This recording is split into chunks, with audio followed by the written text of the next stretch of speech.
वही बात एक समय હતો એનું જે ઘર હતું એનું જે ખોરડું હતું ને એ સમાજની અંદર પંકાતું હતું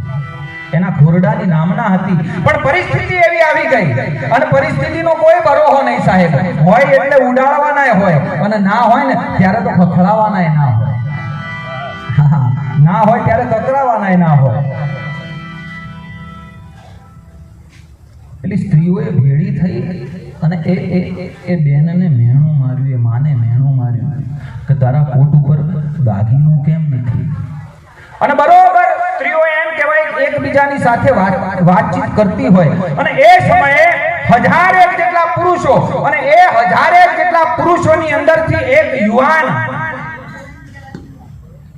લગભગ 20 વર્ષની એની ઉંમર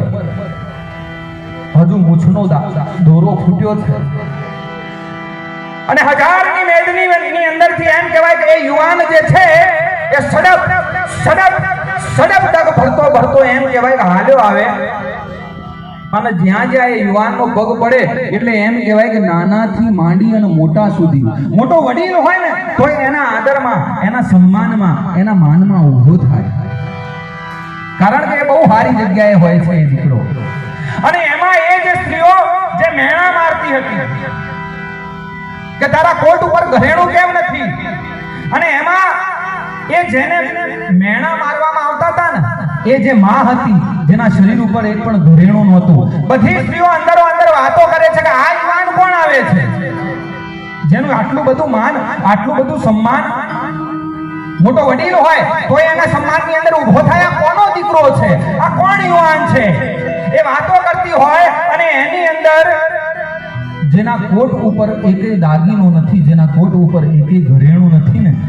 એ માં હાથ લાંબો કરીને કહે છે કે એ જે છે ને એ મારું ઘરેણું છે એ મારો દાગીનો છે એ મારું નાક છે તમે એમ કહેતા હતા ને કે તમારા નાક ઉપર દાગીનો કેમ નથી તમારા કોટ ઉપર કોઈ ઘરેણું કેમ નથી એ જે આવ્યો ને એ મારો દીકરો છે એ મારું આભૂષણ છે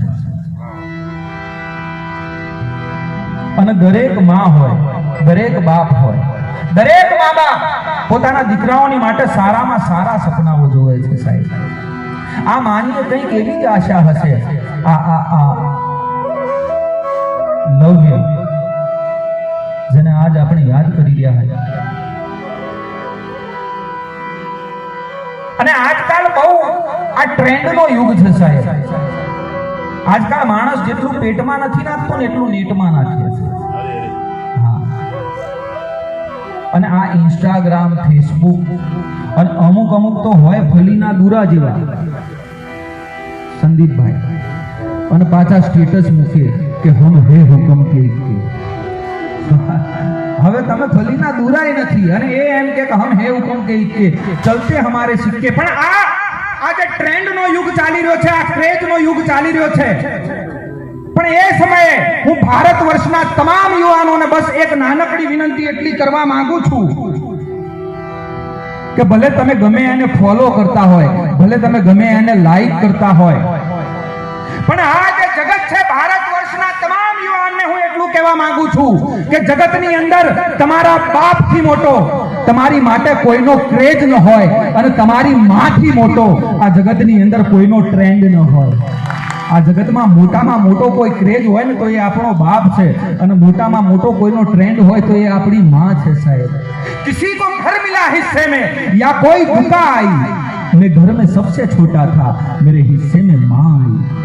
આ મા બાપ કેવા પાત્ર છે સાહેબ આ દીકરાનો પ્રસંગ છે પણ એમાં મા બાપ આજે પ્રસંગ કરી રહ્યા છે ને આજે ભજન કરી રહ્યા છે એ મા બાપ કરી રહ્યા છે અને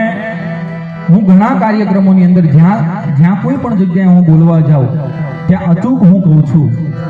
કે દુનિયાનો કોઈ પણ દેવ હોય કે દુનિયાની કોઈ પણ દેવી હોય દુનિયાનું કોઈ પણ મોટું મંદિર હોય એ આપણી ઉપર રાજી ક્યારે રહી શકે